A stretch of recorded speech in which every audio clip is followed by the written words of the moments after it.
Tattoo, and how are you? Welcome to another episode and another season of Cornucopia of Tales and Tellers. Normally with myself and Simona, only this one is my solo episode as I update the universe on the storytelling tales of the summer that was 2022. So, over the summer, basically since IATEFL actually, when myself, David, and a lot of storytellers were taking part in Belfast, a week later, I moved down to the People's Republic of Cork, where there is a massive amount of art, of storytelling, of performance, of improv classes, of drama, of basically you name it, you can do it in Cork nearly every day of the week, which is fantastic. And obviously one of the first things I did when I moved down here was I went to join the Cork Yarn Spinners, which is a organization. You get yarn spinners all around Ireland, but the Cork Yarn Spinners storytelling community is an organization that are now based out of Rosie Madison's on Bandon Road in Cork. They meet up on the first Thursday of every month in the pub, and everybody can come with song, with story, with verse, with poetry, with music, with breakdancing, with pretty much anything artistic, you name it. You can show up and do it as it is, open mic. Everybody's welcome and everybody takes part. And believe me, it has been some crack. Now, I've only been in Cork a few months now. Cork's fantastic, by the way. If you ever want to visit Ireland, I would highly recommend Cork, definitely over Dublin and Belfast. Cork's just amazing. The people down here are extremely open, extremely friendly, extremely relaxed, and everybody sort of takes part in everything. It's fantastic. Highly recommend it. Anyway, Paddy O'Brien is normally the MC and the leader, is that the right word, of Cork Yarn Spinners. And if you show up, you get encouraged to take part, encouraged to tell a story. So I've told a story every time I've been there. So the first time I showed up, I had every intention of telling a very short Nasruddin story, and I ended up telling my two stories about the fairies in County Antrim and the hurling match. The second time I was there, I told the Andowel two-rooted briar story, where poor man makes a deal with the devil. We will tell that story in another podcast. And then the last time I was there, which was only last week, it was a Nasruddin tale, which seemed to go down pretty well. So I will tell that at the end of this podcast. So anyway, who attends the Cork Yarn Spinners? Basically anybody for the crack. Everybody is welcome to attend, and everybody is certainly welcome to take part and play or tell or sing or you name it. If it's artistic, you can do it. Which I think is fantastic because it's always a wide range of stuff. There's a wide range of stories, types of stories. There's been poetry, there's been song, there's been dance, there's been multiple languages of stories as well. Irish, Spanish, and a German, if I recall correctly, as well. And a few really fantastic poetry readings, which has been really good as well. So I would highly recommend everybody comes to Cork at the start of the month and have a bit of crack. Not just that, the pints of Guinness are €4.90, which is the cheapest I've seen for about 10 years, which is always good. And the bar staff are incredibly friendly too. It's a very, it's a brand new pub, and it's just been redecorated, redesigned, and it's very classy and very comfortable inside. So the more the merrier. Last week we actually had, because the Cape Clear Festival is on in an island, Cape Clear, funnily enough, in Cork. All the big names of Irish storytelling were there. So we had the legendary Liz Weir, we had Maria Gillan, we had the guys from Moth and Butterfly, we had Colin Irwin, we had Masco Carey, and me. So at times it can be quite intimidating when you get these amazingly professional and experienced storytellers, and then you just get teacher me. So you could argue, did I have a right to be there?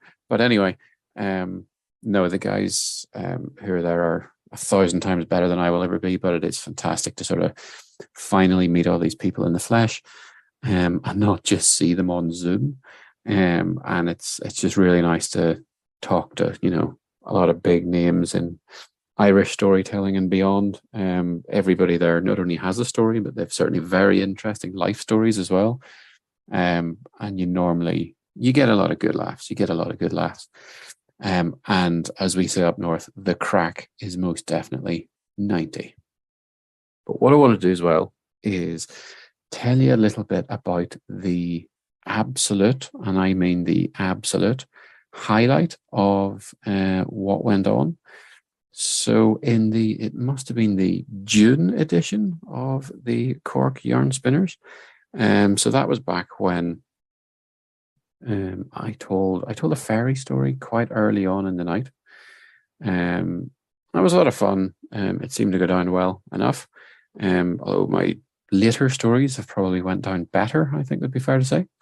But anyway, there's a lot of crack to be had, and it would be highly recommended to anybody interested in going.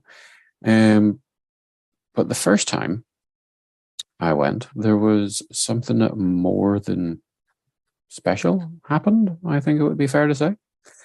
So there was there was a bit of song, there was a bit of dance, there was a bit of poetry. I would highly recommend the tales of Cliff Wedgbury, who actually told me one of what I think is his best story, just as we were sitting having drinks one night. I'm not even going to spoil it.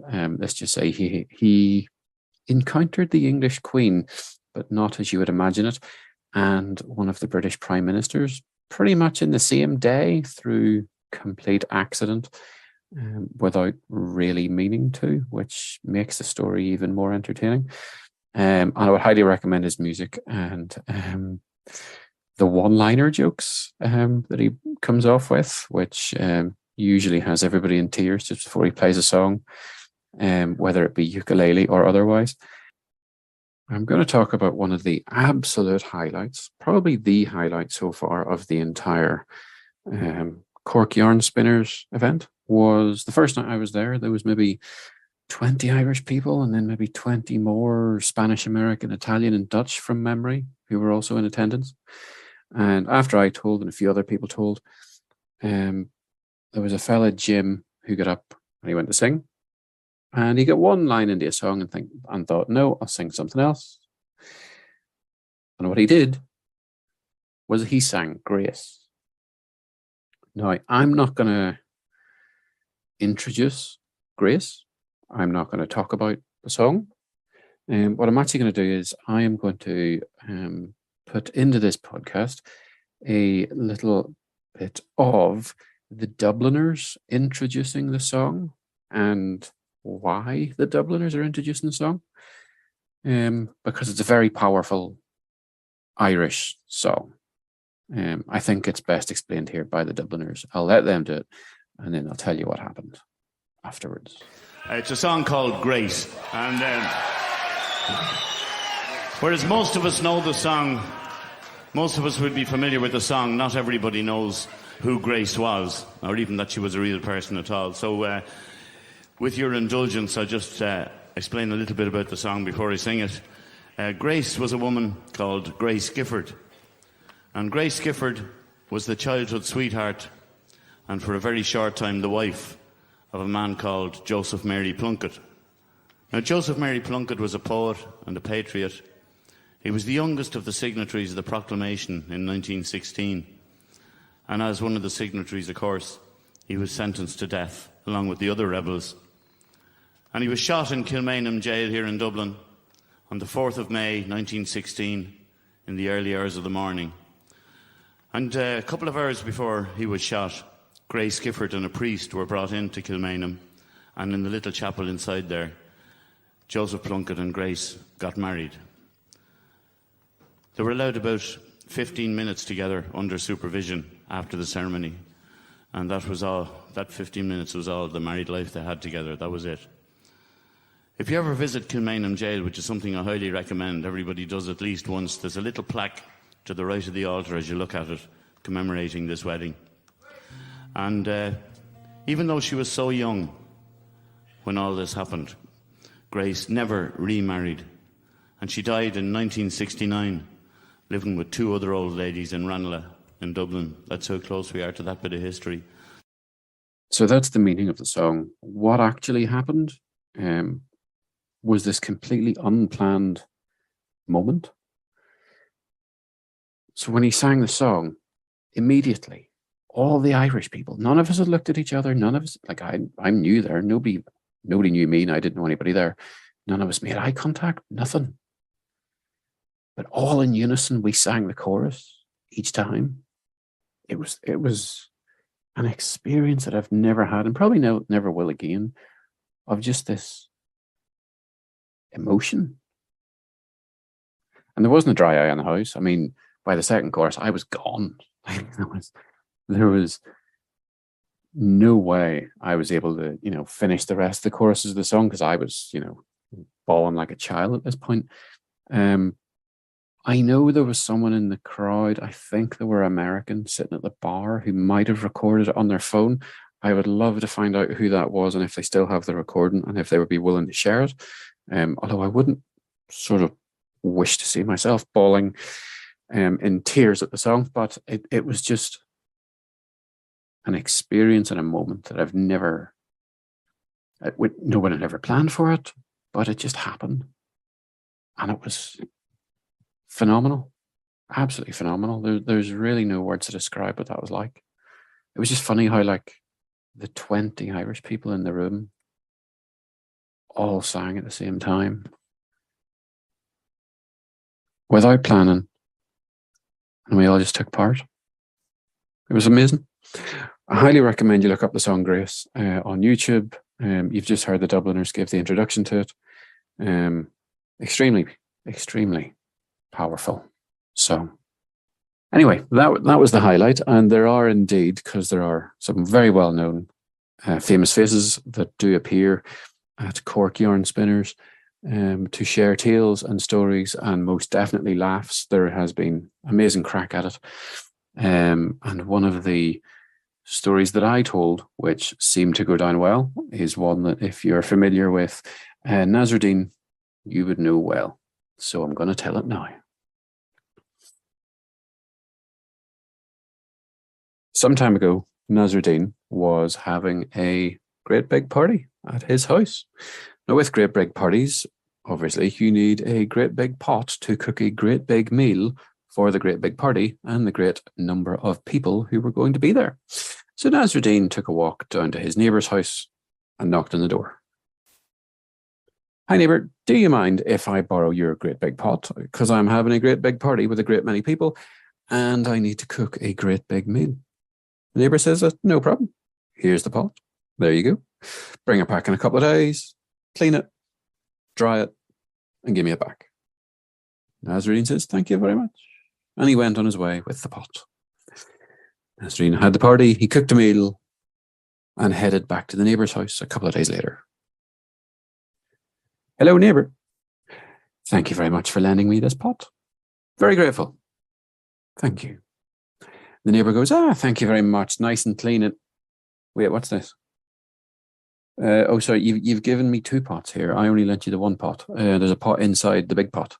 The big pot's mine. The other one's yours." "Oh, no. That's your pot too." I was like, No, I only lent you the one pot."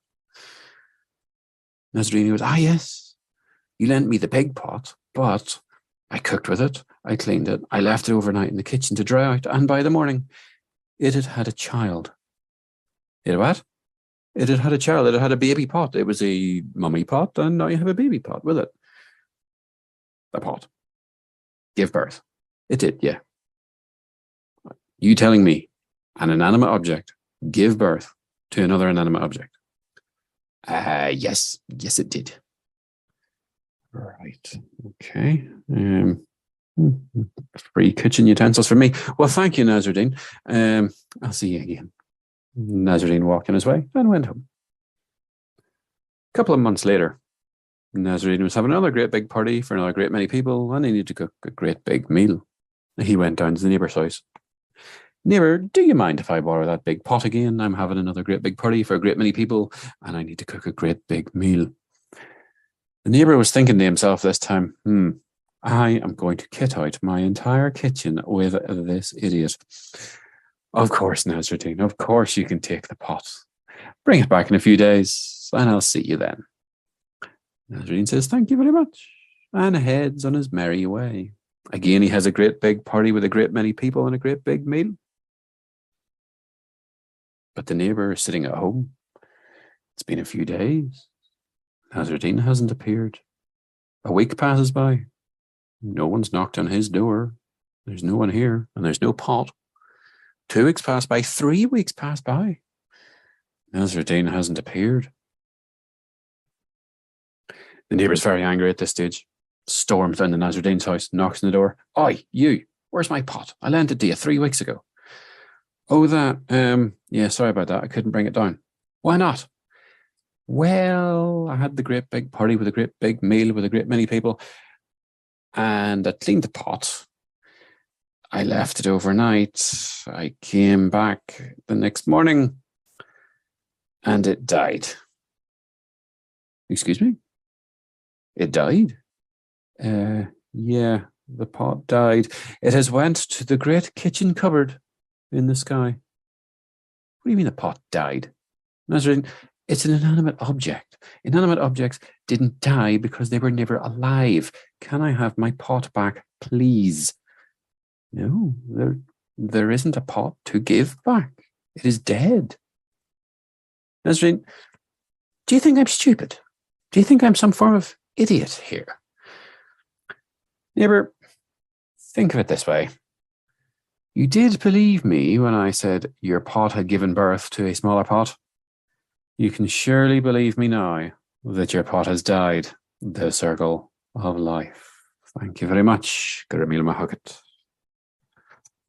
I hope you enjoyed that little tale that I told at Cork Yarn Spinners. It seemed to go down quite well the other night. Again, if anybody is interested in coming to Cork, I highly recommend you do at the start of the month, especially over the first Thursday of the month, because the Cork Yarn Spinners is a lot of fun. You will have a lot of laughs.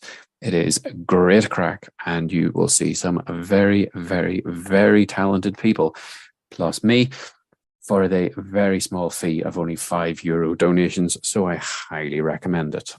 So thank you very much for listening to my ramblings on a cornucopia of Tales and Tellers. We actually have, believe it or not, the next 20 episodes planned already. As always, we will be releasing them every other Friday morning. So once every 2 weeks, we will have a podcast released for you on Tales. We have tellers from all around the world joining us, and there is plenty of crack to come, as we say. So thank you very much. You will hear from Simona and myself very, very soon. Take it easy, everybody. Bye-bye.